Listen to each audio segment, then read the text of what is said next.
You ask Tiger to solve. This deals with linear equations with one unknown. The final result is x equals 39. Let's solve it step by step. Simplify the expression. Expand the parentheses.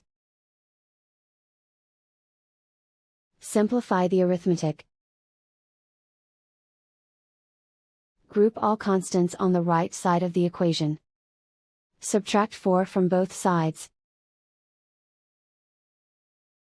Simplify the arithmetic.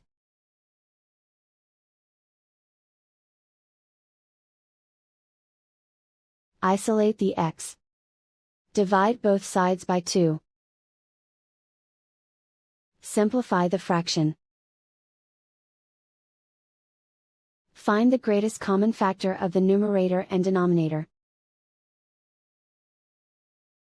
Factor out and cancel the greatest common factor. And so the final result is x equals 39.